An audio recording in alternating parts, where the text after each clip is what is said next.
우리 이용빈 이현경 선교사님 영광 돌리시겠습니다.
아멘, 할렐루야.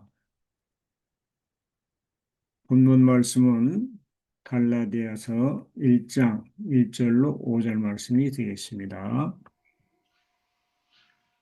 갈라디아서 제1장.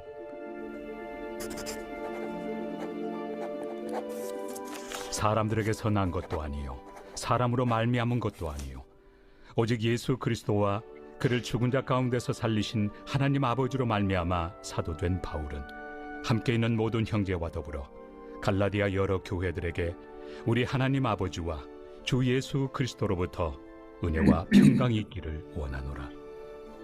그리스도께서 하나님 곧 우리 아버지의 뜻을 따라 이 악한 세대에서 우리를 건지시려고 우리 죄를 대속하기 위하여 자기 몸을 주셨으니 영광이 그에게 세세토록 있을지어다.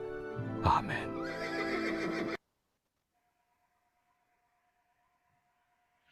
아멘입니다.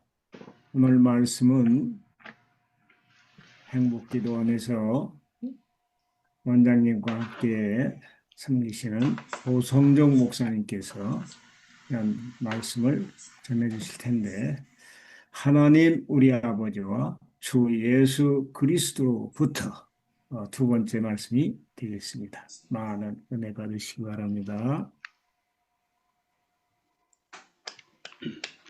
할렐루야. 아멘. 아멘. 오늘 갈라디아서 1장 1절부터 5절까지 본문 말씀 같이 읽었습니다. 제목도 본문도 지난 주일하고 같습니다. 이 본문 말씀에 담겨 있는 많은 교훈을 더 깊이 상고했으면 좋겠다는 생각을 가지고 반복해서 다시 한번 본문을 읽었습니다. 그리고 제목도 똑같이 붙였습니다.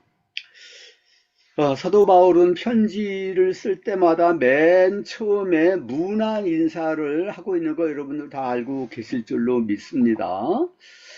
문안 인사를 하는데 우리 한국에서는 요새는 스마트폰으로 간단하게 문자 메시지를 전하지 않습니까?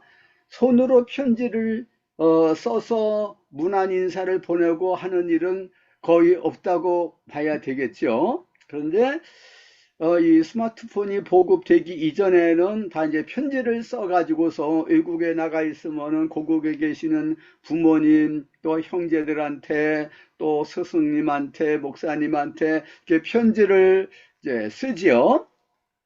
아주 옛날부터 이 편지라는 수단이 있어서 소통을 하게 됐습니다. 그런데 언제고 문안 인사를 하는 거가 당연했었던 거죠. 그런데 사도 바울이 살아서 활동했었을 그 당시, 네, 그 당시에는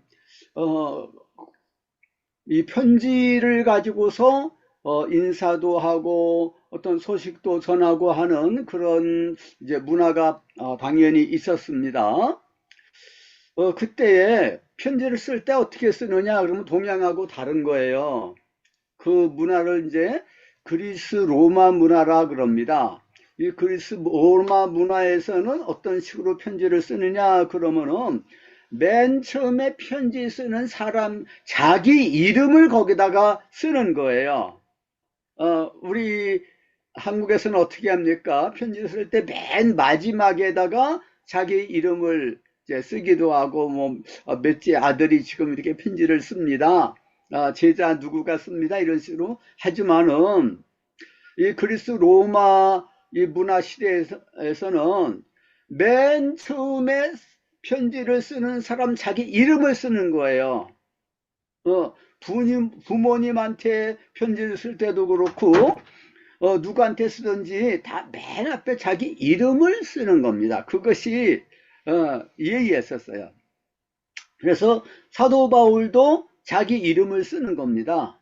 누구가 누구에게 편지를 보내는데, 그러면서 이제 축원의 말을 하는 거예요. 건강하시기를 바랍니다. 이것이 이제 일반적이에요. 우리 동양에서도 그렇고 서양에서도 그렇고 건강이 얼마나 참 중요한 문제입니까? 그런데 놀랍게도 사도 바울의 편지는 여러분 성도들 여러분들 다 건강하시기를 바랍니다. 이런 말씀은 없어요. 이런 건 말씀을 없고 무슨 말씀이 있느냐 그러면 하나님 우리 아버지와 주 예수 그리스도로부터 은혜와 평강이 있기를 원합니다. 대부분 그렇게 돼 있어요. 조금씩 문구가 다를 수도 있어요. 그런데 거의 대부분 그렇게 되어 있는 걸 볼 수 있어요. 하나님 우리 아버지, 우리말 성경 번역에서는 우리 하나님 아버지와 이렇게 번역했지만은 원문에서는 하나님 우리 아버지 이렇게 되어 있어요. 하나님 우리 아버지 이렇게 거의 다 다른 데서도 그렇게 되어 있습니다만은 원문에서는 그렇게 되어 있습니다. 하나님 우리 아버지와 주 예수 그리스도로부터 은혜와 평강이 있기를 기원합니다. 이렇게 써서 보내면은 이건 이제 완벽한 기독교적인 인사말이라고 할 수 있는 거죠. 고대 중동 지방에서는 어떤 식으로 편지를 보냈느냐 그러면은 무슨 말을 썼느냐 그러면은 샬롬이라는 말을 썼어요. 샬롬. 다니엘서에도 보게 되면은 이제 바벨론 왕이라든가 이렇게 편지를 써서 보내잖아요. 그러면 평안을 구하는 말을 이제 쓴 것을 볼 수 있어요. 지금도 그 중동 지방에 가서 뭐 이스라엘 사람들은 당연하게 샬롬이라고 인사를 하죠. 그런데 아랍 사람들은 뭐라고 말하느냐 그러면 샬렘 그래요. 그 의미는 같습니다. 살람, 아마 살람 그럴 겁니다. 의미는 같고 같은 어근에서 나왔기 때문에 같은 의미예요. 살람 그렇게 말을 해요.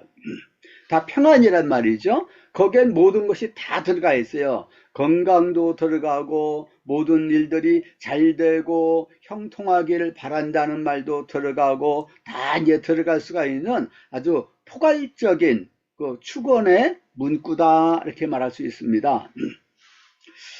그런데 은혜와 평강 그랬는데 예수님도 부활하시고 난 다음에 제자들에게 나타나셔서 뭐라고 축원을 합니까? 평강이 있을지어다 그러지 않습니까? 평강. 그것은 이스라엘 사람들, 고대 중동 사람들의 그 인사말하고 이제 같은 거죠. 그런데 그냥 하나님께로부터의 평강을 말하는 거예요. 또는 구약에서 보게 되면 여호와께서 너에게 복을 주시기를 원합니다. 축복을 원합니다. 이런 식으로 말이 나올 수도 있어요. 보아스가 그런 식으로 이제 사람들한테 말을 한 것도 룻기에 보면은 나와 있습니다. 여호와께서 복을 주시기를 원한다 이렇게요. 그런데 사도 바울은 하나님 우리 아버지와 주 예수 그리스도로부터 이렇게 표현을 하고 있어요. 아주 이제 공식적인 표현, 정중한 표현, 의미를 가득 담은 그런 표현이라고 말할 수 있어요.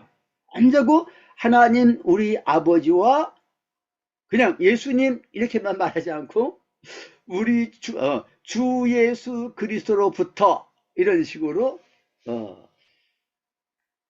그냥 하나님 아버지로부터 그냥 은혜와 평강이 있기를 원합니다. 이렇게 한다든가 아유 예수님의 평강이 여러분들에게 임하기를 바랍니다. 이렇게만 하는 것이 아니라 하나님 우리 아버지와 주 예수 그리스도로부터 이렇게 나와 있는 걸 볼 수 있어요. 요한계시록에도 보게 되면은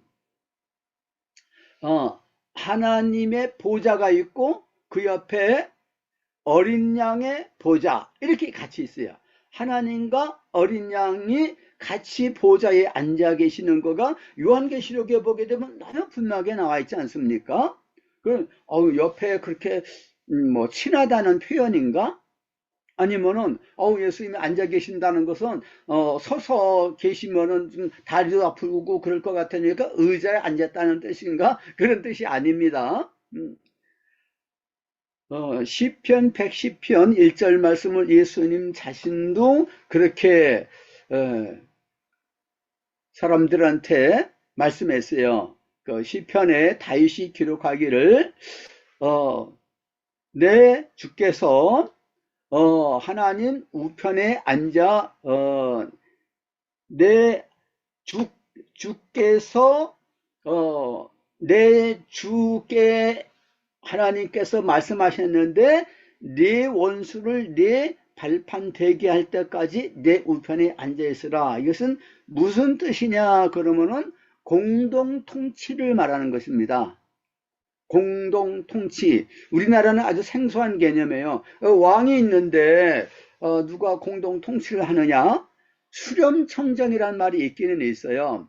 왕이 등극을 했는데 너무 어리고 경험도 없고 판단력도 좀 부족하죠. 그러니까 누구가 뒤에서 도와주면서 수렴청정이라고 그래요. 그래서 잘 국정 수행을 할 수 있도록 도와주느냐 그러면 되게 그 어머니 어머니가 그런 일을 많이 해가지고서 사극에 보면 그런 걸 나오지 않습니까? 그런데 중동 지방에는 어떤 그런 풍속이 있느냐 그러면은 왕이 통치를 하는데 왕을 이어서 이제 후계자가 될 사람을 왕세자라 그러지 않습니까?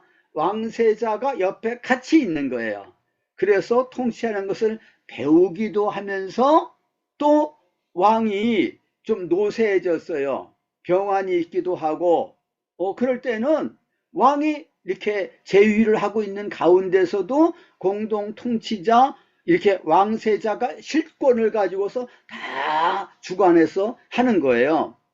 사우디아라비아 같은 데서는 부인이 굉장히 많이 있지 않습니까? 그래서 왕이 있고 왕의 아들들이 굉장히 많이 있는데 누구가 통치를 후계자가 돼서 통치할 것인지 그거 굉장히 중요한 관심사가 되겠죠.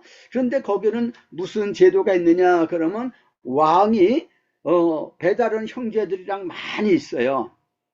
근데 그 형제들 가운데 동생이죠. 그 가운데서 한 사람을 지목을 해서 왕세제예요. 왕세자가 아니라 왕세제 제도를 확립을 해가지고서 운영을 쭉 하다가 지금은 조금 이제 달라진 거예요. 사우디아라비아의 빈살만 그 왕세자라 그러지 않습니까? 그 사람의 실권을 가지고 있는 게 왕이 있기는 있지만 굉장히 나이가 많고 노쇠하죠. 그 이전에는 왕세제라 해서 동생이하고 동생이하고 그러는데 지금은 아주 이제 왕의 아들, 후계자가 공동 통치를 하는 거예요. 왕은 아니지만은 실권을 다 가지고 있어요. 실제적으로 왕권을 집행을 하는 사람이 이제 그 영어로는 코-리전트라고 그래요. 리전트. 리전트. 리전트라는 말은 통치자란 말인데 그 앞에 코-리전트 그러면은 공동 통치자라는 말인데 그냥 리전트라고 그럽니다. 서양에 보게 되면 리전트 칼리지라는 말이 이렇게 나오는데 바로 이제 예수님이 하나님 우편에서 통치하시는 분이다 이런 뜻이에요. 그래서 하나님 우리 아버지와 주 예수 그리스도로부터 그러면은 하나님이 통치하신다는 거예요. 하나님 아버지께서 통치하시고 또 하나님의 아들 예수 그리스도께서 주가 되셔서 통치하세요. 그리스도란 말도 왕이란 말이에요.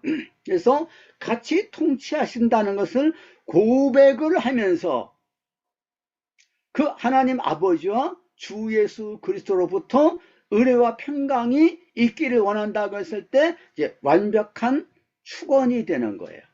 그럼 원수 마귀가 저 사람은 신앙 고백을 바로 하고 있네? 믿음이 확고하네? 야, 무섭다. 하나님 말씀 성령의 검을 가지라 그러지 않습니까? 성령의 검을 가지고 있는 거예요. 야, 신앙의 핵심을 바로 가지고 있구나 하는 것을 바로 알 수가 있는 거죠. 아까 같이 예배 시작하면서 사도신경을 고백하지 않았습니까? 그 사도신경에서도 똑같이 나오지 않습니까? 천지를 창조하신 하나님 아버지를 내가 믿사오며 우리 주 예수 그리스도를 믿사오니 고백을 한다는 거예요. 이 고백을 하는 것은 아주 신앙 고백의 핵심을 바로 고백을 한 거라고 볼 수 있어요. 신앙 고백을 바로 하는 것은 너무너무 이제 중요한 거예요.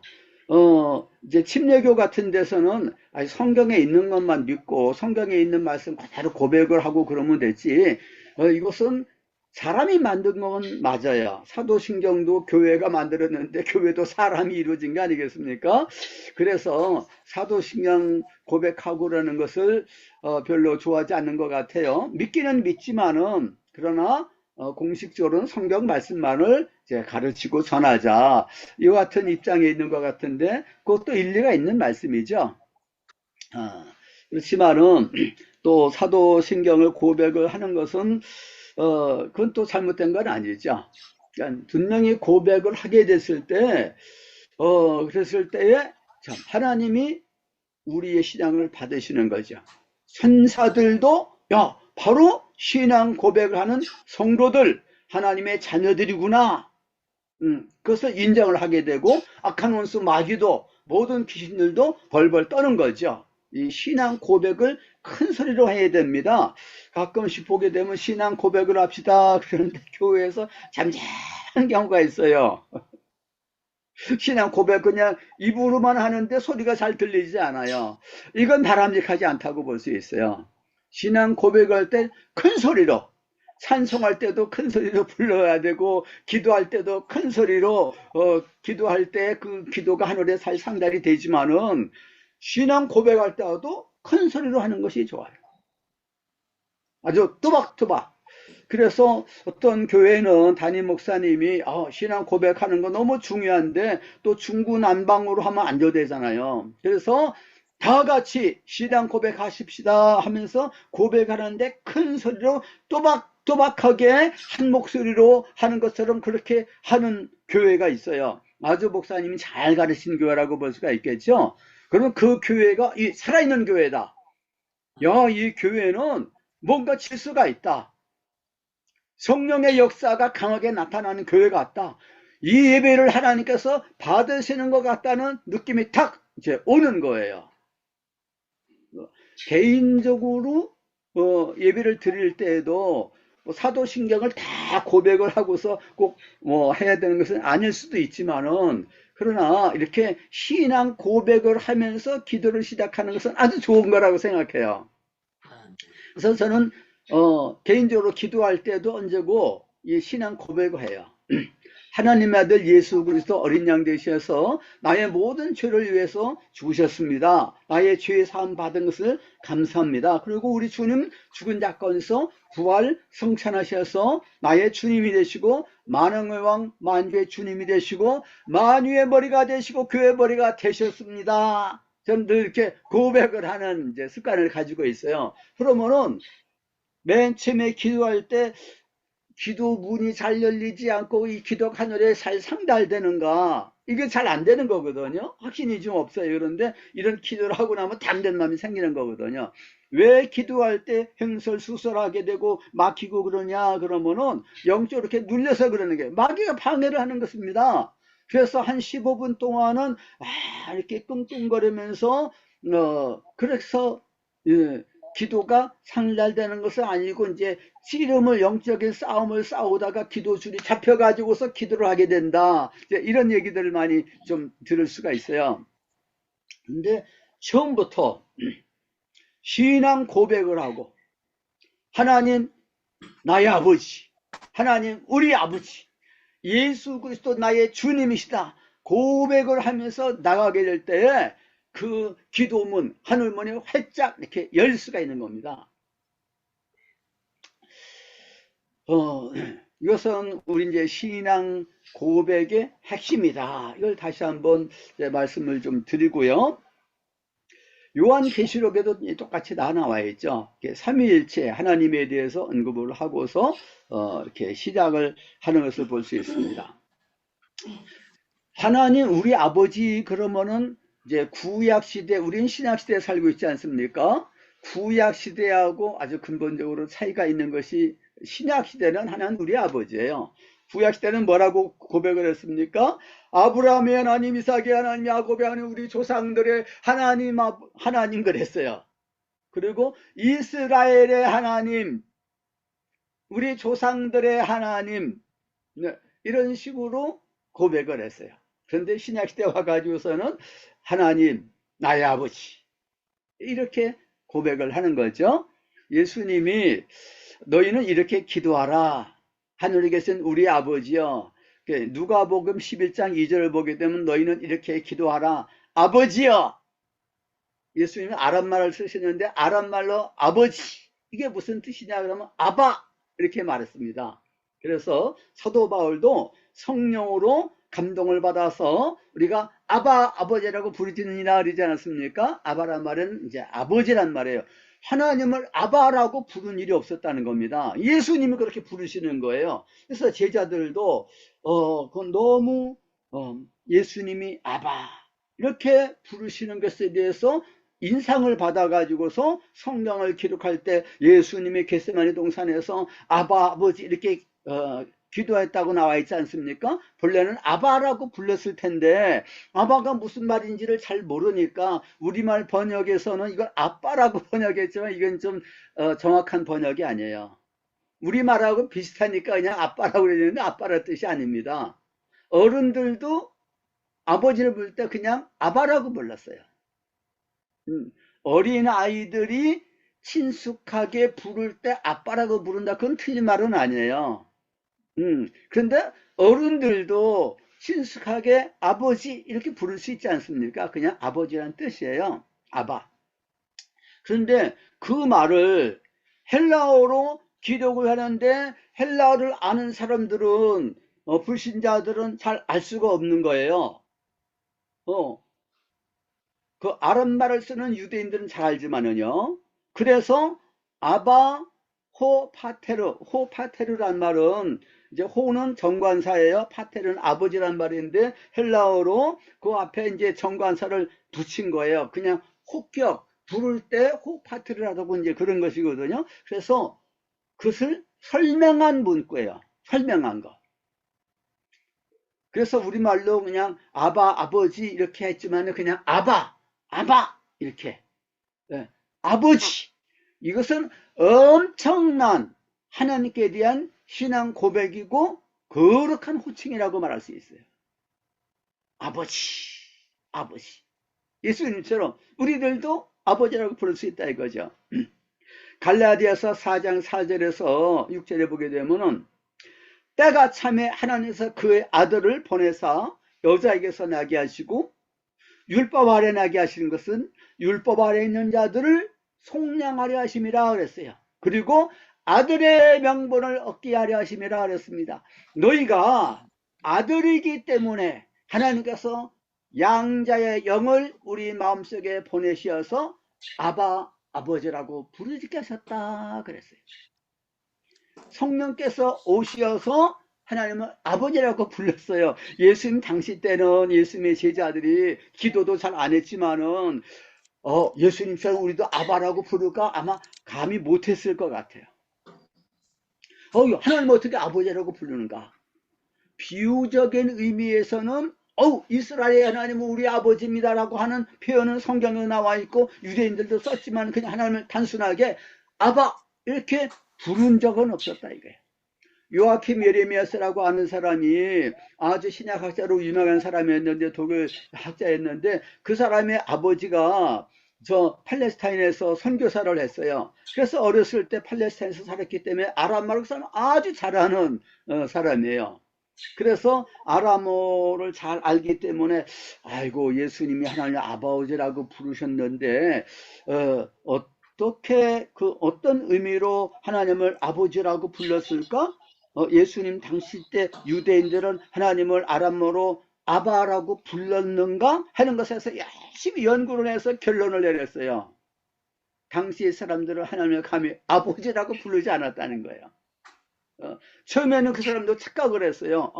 어린 아이들이 하나님을 어린 아이들이 자기 아버지를 아빠라고 부르는 것처럼 그렇게 예수님이 다정하게 하나님 아버지께 아바라고 불렀다라고 쓴 적도 있었어요. 처음에. 그런데 나중에 그 수정을 했습니다. 그래서 그런 의미는 아니고 그냥 단순하게 아버지. 놀라운 호칭이에요. 그렇게 불렀다는 것입니다. 그래서 우리들도 하나님을 아버지라고 부르는 것은 하나님이 너무 기뻐하시는 거예요. 자녀들이 엄마 아빠란 말을 부르지 않는다고 한다면 부모님이 이 아이는 왜 엄마 아빠를 부르지 마 가르쳐줘도 잘 못 부른다는 것은 정말 아주 슬픈 일이 되겠죠. 마음 아픈 일이 되겠죠. 하나님 자꾸 아버지 이제 습관적으로 부르는 것은 안 좋죠. 그러나 하나님을 아버지라고 부르는 것은 아주 좋은 신앙 고백이에요.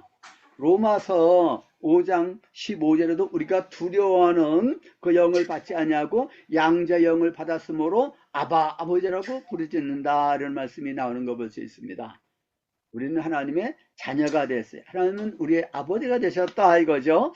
그래서 요한일서 3장 1절 2절에도 보게 되면 하나님이 우리를 이렇게 사랑하셔서 하나님의 자녀라 일컬음을 받게 하셨다 그랬습니다. 보라 지금은 우리가 하나님의 자녀들이라 그랬어요.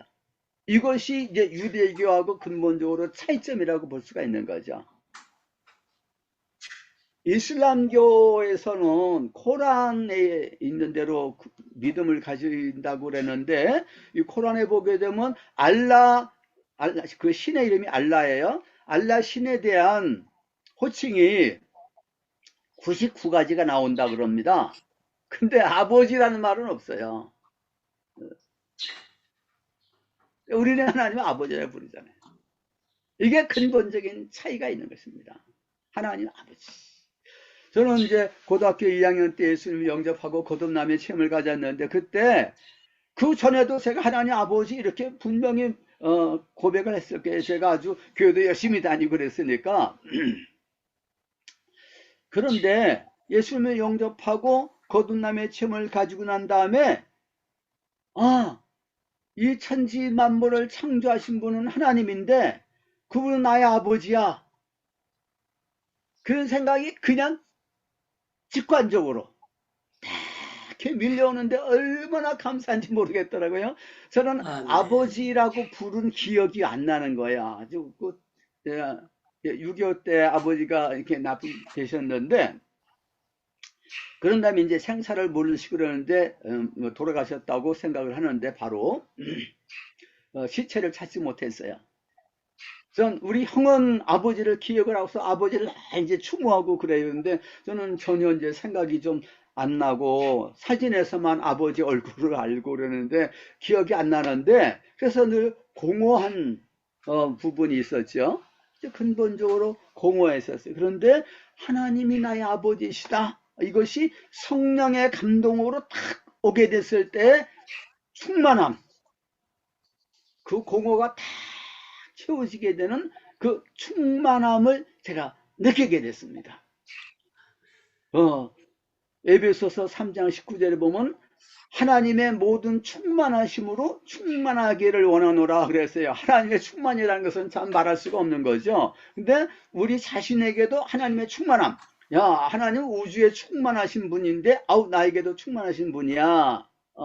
그런 삼일체적인 기도가 에베소서 3장 14절부터 19절에 나오는데, 내 속사람이 하나님 아버지에서 하나님 아버지 이걸 깨닫게 되는데 정말 은혜가 충만하더라고요. 제가 그 차영배 교수님이라고, 제가 총신에서 공부할 때는 그분이 그 전임 교수가 되지는 않았었어요. 근데 그 이후에는 총신에 이제 학장도 하시고 하셨는데, 그분이 이제 학회의를 같이 하시게 됐어요. 그래서 제가 늘 그분 태워드리기도 하고 이렇게 했는데, 그분이 그 말씀을 강조를 하시더라고요. 신학교에 신학생들이 들어와서 시험을 치르고 면접시험을 치르고 이렇게 하는데, 면접시험을 치를 때 한번 기도해보라 그러는데, 하나님 뭐 여호와여 그러면 야단을 지셨다는 거예요. 그 자리에서 왜 하나님 아버지라고 부르지 못하느냐. 그래서 점수가 깎였을 거예요. 예. 신앙의 이제 기본을 알아볼 수가 있다고 그분은 이렇게 판단을 하셨는데, 참 아주 의미 있는 그런 교훈을 제가 들었습니다. 그리고 예수님은 주님이시다 이거죠. 예수님을 주님, 예수를 주님이라고 부른다. 고린도전서 1장 2절 3절을 말씀을 보게 되면은 고린도에 있는 교회에게 이제 문안을 하는 거예요. 그런데 각 처에서 저희와 우리의 주 대신 예수 그리스도의 이름을 부르는 모든 자들이 교회다 이거예요. 예수님을 주님이라고 부르는 자, 주의 이름을 부르는 자는 구원을 얻으리라 이렇게 나와 있지 않습니까? 그래서 로마서 10장 9절 10절에서도 하나님께서 예수를 죽은 자 가운데서 살리시고 그를 네 입술로서 주라고 고백을 하면은 구원을 얻는다 이렇게 말씀하고 있어요. 예수님이 우리의 죄를 위해서 죽으셨고 또 부활하셔서 우리의 주님이 되셨다 고백을 하면 이건 완벽한 신앙 고백이라 인정해서 세례를 줬다는 겁니다. 그냥 달달달 신앙 신앙 문답 이런 것을 막 외워가지고서 하는 것이 아니라 마음으로 믿어서 의에 이르고 입으로 시인하여서 구원에 이른다 그러죠. 마음으로 믿지 않고 입으로만 시인하면 그건 아무 소용이 없어요. 마음으로 하나님의 아들이 어린 양이 되셔서 나의 죄를 위해서 죽으셨어. 그리고 부활하시고 나의 주님이 되셨어. 이렇게 고백을 한다면 그것은 완전한 신앙 고백이 되는 거고 이단에 빠지지 않게 되는 거고 원수마귀에 대해서 담대하게 우리는 승리할 수가 있습니다. 아멘. 사도 바울이 이렇게 무난 인사를 좀 표현하고 있는 짧은 이 문단 가운데서 예수님의 부활과 예수님의 대속의 죽으심에 대해서 언급하고 있는 경우는 굉장히 이례적인 거예요. 근데 1장 1절에서 사람들에서 난 것도 아니고 사람으로 말미암은 것도 아니고 예수 그리스도와 하나님 아버지로부터 말미암아 사도됐다, 이렇게 표현해도 되는 거예요. 예수 그리스도를 만나서 주님의 부르심을 받아서 사도가 됐지. 하나님 아버지께서 모태에서부터 사도로 택정하셨지. 이거 맞는 말이잖아요. 그런데 뭐라고 말하냐면 그를 죽은 자 가운데서 살리신 하나님 아버지로 말미암아 부활에 대해서 언급을 하는 거예요. 예수님으로부터 이건 맞는 것이지만 부활하신 주님. 사실 사도 바울이 어떻게 변화가 됐습니까? 예수님 십자가 못 박혀 죽으신 것을 알지만은 그분이 부활하신 것을 믿지를 못하니까 예수님에 대한 모든 가르침에 대해서 다 부정하고 예수 믿는 사람 잡아 죽이고 그러는데 앞장섰지만은, 그러나 부활하신 예수님이 자기에게 나타나셔서 자기를 부르시고 택하셔서 사도로 세우신다 했을 때, 야, 이분이 정말 부활하셨구나 하는 것을 자기가 깨달아 알게 된 거예요. 그래서 사도행전에도 보게 되면 사도 바울이 사도행전 9장, 22장, 26장에서 자기가 예수님을 만난 것에 대해서 고백적으로 간증을 하면서 전도하지 않습니까? 사도 바울 어디서든지 아마 그 전도를 했을 것 같아요. 그러면서 예수님의 부활에 대해서 강조하고 것을 볼 수 있어요. 예수님의 부활을 믿으면 그것은 완전한 믿음이 되는 거거든요. 그래서 예수님의 부활의 증인이 되는 것이 사도의 그 사명이다 이거죠. 고린도전서 15장이 부활장이라고 그러죠. 거기도 보게 되면 예수님이 부활하신 것에 대해서 아주 강조하는 것을 볼 수 있어요. 고린도전서 15장 1절에서부터 4절까지 보게 되면, 형제들아 내가 너에게서는 복음을 너에게 알게 하노니 이는 너희가 받은 것이요 또 그 가운데 선 것이다. 너희가 만일 내가 선한 그 말을 굳게 지키고 헛되이 믿지 아니하였으면 그로 말미암아 구원을 받으리라 했어요. 구원받는 조건이 뭐냐 그러면 복음을 믿는 거다 이거예요. 전한 주신대로. 그러면서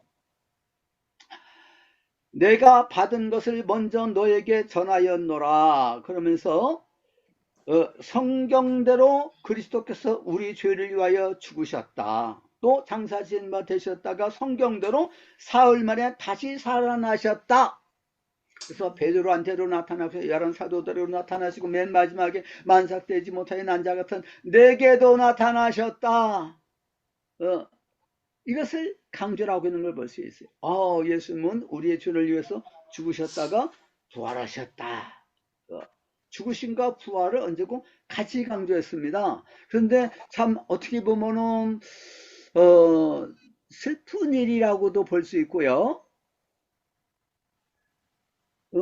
언젠가부터 교회 안에서 예수님의 죽으심에 대해서 예수님이 죽으신 고난일 순환일 이게 얼마큼 남았어? 40일 남았어. 그러니까 40일 동안 서양에서는 렌트라 그래요. 순환 40일 순환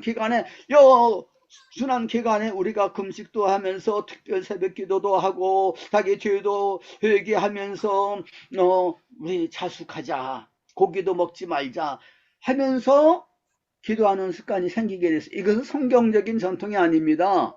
카톨릭에서 하던 전통을 개신교에서 받아들인 거예요. 이것은 참 복음적이지 않다고 봅니다. 예수님의 순환에 대해서 깊이 묵상하는 것은 좋은 것은 사실이에요. 그렇지만은 부활과 띄워놓고 그건 성경적이지 않아요. 부활과 띄워놓고서 순환만 묵상하고 생각하고 잘못된 것은 아니에요. 그건 가톨릭 신앙이에요. 가톨릭 신자는요, 언제고 예수님 그 고상이라고 그래요. 고통당하고 있는 상을 조각을 해간 십자가를 이렇게 쥐고서 기도하라고 거기 나와 있어요. 그걸 쥐고서 자기 회개를 하면서 내 탓이요, 내 탓이요 그러면서 회개를 하면서 기도를 하라는 거예요. 이런 기도를 하라, 저렇게 기도하라 나와 있어요. 근데 성경에서는 그렇게 하지 않습니다. 우리는 우리를 죽으셨고 부활하셔서 우리의 주님이 되시고 하나님 보좌 우편에 계시면서 통치하고 계시고 우리를 위해서 기도하고 계시는 예수님의 이름으로 담대히 하나님의 은혜 보좌 앞에 나가서 기도하는 것이지, 아이고 나는 죄인인데 감히 하나님 앞에 나갈 수가 없어. 예수님 나를 위해서 죽으셨는데 아이고 내가 죄를 지은 것이 많으네 해가지고서 신부한테 찾아서 고해성사라고 그러죠. 가톨릭의 경건이에요, 그거가. 우리는 부활하신 예수님의 이름으로 기도하는 거거든요. 그래서 성경에 나와 있는 신앙 고백을 보게 되면은, 그는 근본 하나님의 본체신 하나님과 동등됨을 취할 것으로 여기지 아니고 오히려 자기를 비워 종형체를 가지사 사람과 같이 되었었고 사람의 모양으로 나타나셨으며 죽기까지 복종하셨으니 십자가에 죽으심이라. 이름으로 하나님이 그를 지극히 높이셔서 모든 이름에 뛰어난 이름을 주셨다. 이렇게 나오지 않습니까? 그래서 모든 입으로 예수를 주라 하시나니 하나님 아버지께 영광 돌리겠다 그랬습니다. 예수님을 주님이라고 고백을 했을 때는 영광 받으시는 거죠. 우리가 예수의 피를 힘입어서 예수님이 우리를 위해서 도구하시는 것을 힘입어서 하나님의 은혜 보좌 앞에 나가는 거거든요. 춘천 한마음교회 김성로 목사님이 부활을 많이 강조했어요. 보니까 목사님들이 예수님의 순환에 대해서 십자가에 대해서 설교를 많이 하시는데 부활에 대해서는 설교를 잘 안 하시는 거예요. 자기도 옛날에 그랬는데 자기가 대학생들 제자 훈련을 많이 시켰는데 그 대학생들이 변화를 받았다가 또 옛날로 돌아가는 거예요. 대학 졸업하고 취직하고서는 옛날로 돌아가고 그러는 거예요. 왜 그러니까 고민을 많이 하다가 깨달은 거가, 내가 성경대로 복음을 바로 전하지 못했구나 해가지고서 성경대로 예수님이 죽으셨다, 우리의 죄가 사함을 받았다, 근데 주님이 부활하셔서 나의 주님이 되셨다 하는 것을 가르치기 시작하니까 사람들이 변화를 받는 거예요. 예수님은 자꾸 나의 주님이라고 예수님 나를 위해서 죽으셨다, 나의 주님이 되셨어. 그렇게 고백을 하게 되니까 사람들이 변화가 되는 거예요. 뒤로 돌아가지 않는 거예요. 놀라운 그 진리를 깨달아 알게 되니까 그 교회가 엄청난 변화가 일어나는 거예요. 거기에는 다른 교인들은 받아들이질 않아요. 그냥 초신자들, 춘천에 있는 사람으로서 그 교회로 옮기면 교회를 받아들이지 않는다는 거예요. 그런데 그 교회 엄청난 변화의 역사가, 저도 그 교회 가봤어요. 가봐가지고서 참 거기서 놀란 그 변화의 역사가 있는 것을 직접 목도를 하기도 하고 그랬는데, 춘천 한마음교회 홈페이지에 들어가게 되면은 거기에 간증 동영상으로 나와 있고 쭉 나와 있는데 그것이 수백 편이 되는 거예요. 그리고 그 기독교 TV C 채널인가 어디에서 굿TV인가 거기에서도 계속해서 그 동영상으로 그 교인들이 간증한 것을 볼 수 있는데, 열어보니까 거기에 동성애자로 있다가 동성애자가 잘 안 바뀌거든요. 그래서 자살한 사람도 많습니다. 목사님 자녀들 가운데 동성애자들 많아요. 바뀌가 안 되는 거예요. 아무리 회개해도. 근데 거기 와가지고서 예수님을 나를 위해서 죽으셨고 부활하신 나의 주님이십니다고 고백을 3개월 하니까 동성애 성향이 싹 사라진다는 거예요. 열 몇 명의 그 간증이 나와 있어요. 제가 며칠 전에 새롭게 하소서에 나와 있는 한 분의 그 간증을 들었어요. 조폭으로 있다가 그냥 이혼도 했어요. 그런데 그 부인이 뭔 예수님을 믿고 전도를 하길래 자기도 그냥 어떻게 해서 교회 나오게 됐다가 그 춘천 한마음 교회 가가지고서 예수님을 영접을 하고 예수님을 주님이라고 고백을 하니까 옛날에 그 조폭 이런 성품이 싹 사라지는 거예요. 사람들이 저분이야말로 진짜 복음을 깨달은 사람이구나, 사람들이 이렇게 감동하는 거예요. 그래서 전도자가 됐어요. 아주 그냥 감동적이에요. 과거가 17살 때부터 그렇게 조폭으로 살았는데 어떻게 변화된 삶을 사느냐. 예수님 우리를 위해서 죽으셨고 부활하셨다. 그래서 오늘도 시간이 없어가지고 다 말씀을 이제 할 수가 없는데, 그래서 처음부터 부활하신 예수님, 이것을 강조하는 것입니다. 사도 바울의 복음은 부활하신 예수님이에요.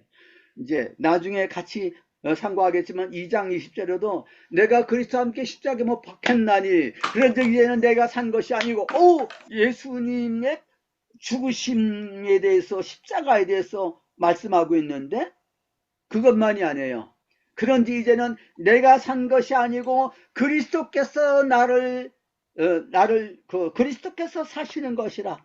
이제 내가 육체 가운데서 사는 것은 나를 사랑하사 나를 위하여서 자신을 주신 하나님의 아들을 믿는 믿음 가운데서 사는 것이다 그랬어요. 예수님이 살아계신다는 게 부활을 전제하는 거 아니겠습니까? 동시에 주님의 죽으심과 부활을 동시에 강조하는 것은, 우리가 찬송을 볼 때 주님의 순환만 찬송할 수도 있어요. 그러나 주님의 죽으심과 부활을 같이 강조를 할 때에 균형 잡힌 복음의 온전한 아주 풀 가스펠을 믿고 전하는 것이 될 수가 있습니다.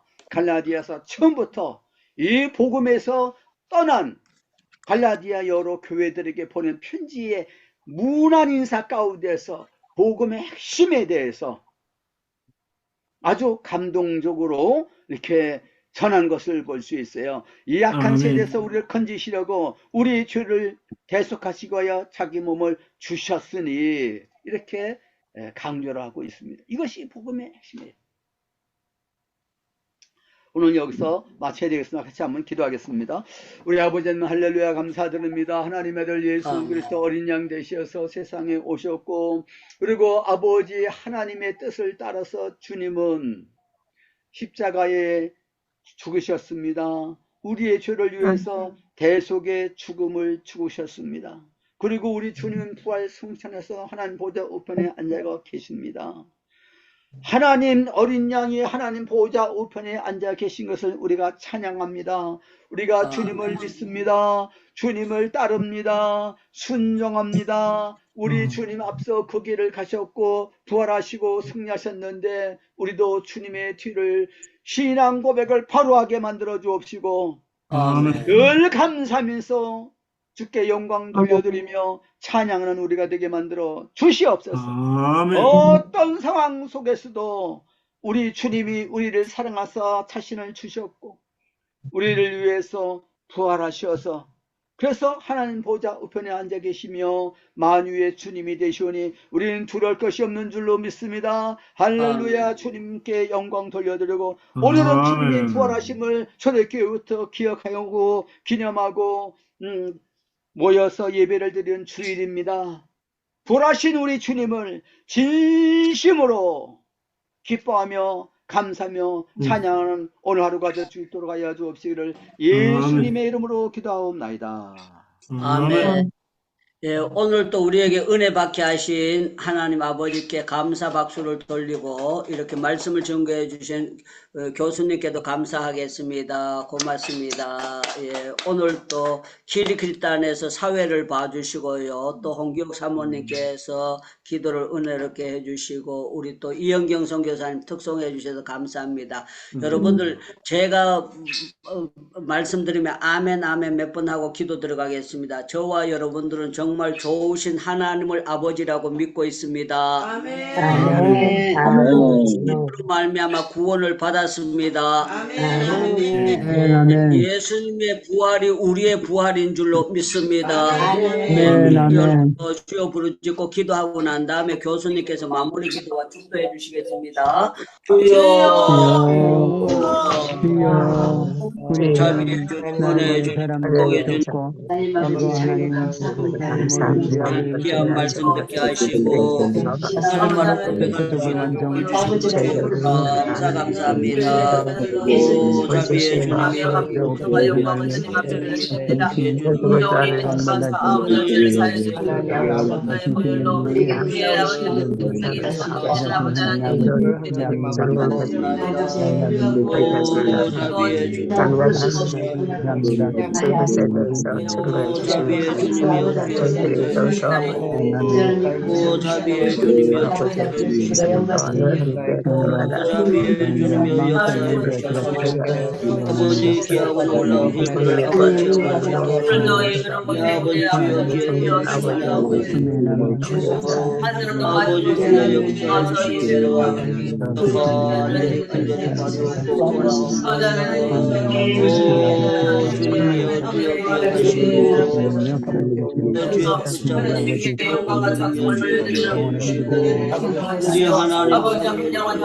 간절히 받고 오 주님이여 주여 기억하시고 주여 붙잡아 주시고 우리 하나님 아버지 주여 역사해 주시고 주여 하나님의 자비로 우리의 모든 행사 가운데 주님이 역사하시고 오늘 예배를 통해서 주님께 영광과 아버지 우리 주여 도와주시기를 주여 간절히 바라고 나옵나이다.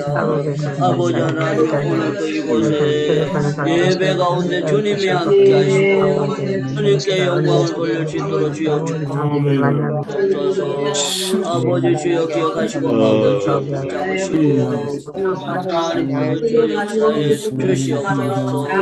오 주님이여 감사합니다. 주께 영광을 주시옵소서. 하나님 아버지 말씀을 전하니 사방에게 성령으로 불러주시고 그리스도를 주관하여 주셔서 하나님의 말씀을 깨어날 때에 성령이 임하시고 그곳에 우리 아버지 하나님 감사합니다. 하나님의 아들 예수 그리스도 보배 피로써 우리의 모든 죄를 다 용서해 주시고 우리를 흑암의 권세에서 건져내어 주셨습니다. 이 악한 세대에서 저희를 속량해 주셨습니다. 저희를 시민권 가지게 만들어 주시고 하나님의 양자가 되게 해주시면 하여 감사드립니다. 하나님께서는 우리의 아버지가 되시옵니다. 예수 그리스도께서는 우리의 주님이 되시고 우리의 왕이 되시고 만왕 만주의 주님 교회 머리가 되시오니 감사드리옵나이다. 할렐루야. 어떤 상황 속이든지 우리는 주님 안에서 감사하며 기뻐하면서 찬송하면서 살겠습니다. 담대한 주님의 증인이 되겠습니다. 악한 운수마귀를 대적하여서 이 성령의 그 하나님의 말씀으로 늘 물리치면서 믿음의 방패를 가지고서 살아가겠습니다. 할렐루야. 감사합나이다. 늘 내가 충만하고 믿음 충만하고 성령 충만 우리 모두가 되게 만들어 주옵시고 오늘도 주님 앞에 나와서 예배를 드리며 하나님께서 기뻐 받으신 예배를 드리게 해주시옵소서. 우리가 섬기는 모든 교회들마다 다 은혜가 충만하고 성령 충만하고 말씀 충만하게 만들어 주시고 사랑에 넘치게 만들어 주옵시기를 원하옵나이다. 북한 땅에 있는 우리 동족들도 불쌍히 해주시고 들들도 어떻게 자유를 누리게 해주시고 복음을 듣고 저 영혼들도 구원받게 만들어 주시고 이 땅에 복음 통일이 이루어지게 만들어 주옵시기를 원하옵니다. 우리 남한 땅에 있는 교회들도 더 회개하고 하나님의 말씀으로 돌아가게 만들어 주시고 강력한 기도 운동 부흥 성령 운동 일어나게 만들어 주옵시기를 원합니다. 전 세계에서 주의 복음을 전하고 있는 우리 하는 모든 선교사를 주님께서 붙들어 주옵시고 더 성령 충만하고 권세 있게 담대하게 하는 말씀 전하게 부족함이 없도록 은혜를 베풀어 주시옵소서. 아멘. 그리고 저 이스라엘 땅에도 휘전이 이루어졌다고 하지만은 그러나 그들이 아직도 주님을 알지 못하는 가운데 있사오니 하나님의 어둠 가운데 있는 저들 주님의 눈먼 상태에 있는 저들 불쌍해지고 저들의 눈을 열어주시옵시고 주님의 복음을 듣고 회개하고 예수 그리스도 참 메시아 되시고 저들 영혼도 구원하시기 위해서 세상에 오신 하나님의 아들 구세주 어린 양이심을 깨달고 우리 주 예수님의 이름을 부르면서 하나님 앞에 돌아오게 만들어주시고 복음으로 진정한 팔레스타인 땅에 평화가 이루어지게 만들어 주시옵소서. 이제는 우리 구주 우리 주님 예수 그리스도의 은혜와 하나님 아버지의 사랑과 성령의 교통하심이 오늘도 저 앞에 나와서 주께 영광 돌려드리며 믿음으로 고백하면서 복음 전하면서 살기를 원하는 주님의 사랑하신 모든 자녀들을 머리 위에 이제부터 항상 함께 있을지어다. 아멘. 오늘도 은혜 받은 사람은 두 손 들고 감사합니다 하고 아멘 해야 됩니다. 여러분들 오늘 은혜 받았습니까? 못 받았습니까? 아멘, 아멘, 아멘. 예, 오늘 교회 나갈 때 여러분들 각자 교회에서 은혜 주실 줄 믿습니까? 못 믿습니까? 주실 줄 믿습니다. 저녁에는 은혜가 조금 쏟아질 줄 믿습니까? 많이 쏟아질 줄 믿습니까? 오늘 저녁에는 은혜를 요만큼 주실 줄 믿습니까? 왕창 주실 줄 믿습니까? 예, 우리 하나님의 은혜는 날마다 소낙비처럼 쏟아지고 있어요. 보는 게 은혜가 되고, 콧구멍으로 숨 쉬는 게 은혜가 되고, 아침 식사하는 게 은혜가 되고, 잠자는 게 은혜가 되고, 물 한 잔 마시는 게 은혜가 됩니다. 그래서 여러분들 생각만 바뀌면 여러분들은 다 은혜의 주인공이 될 줄로 믿습니다. 믿습니다. 예, 행복 기도는 아무나 못 들어오는 데입니다. 여러분들 주님이 주신 행복을 맛보는 사람만 들어오는 사람이지 아무나 못 들어오는데요. 여러분들은 계속 예수님 때문에 천국 가는 그날까지 영원히 행복할 줄로 믿습니다. 믿습니다. 예, 우리 전부 다 사랑의 하트 한 방씩 올려주시기 바랍니다.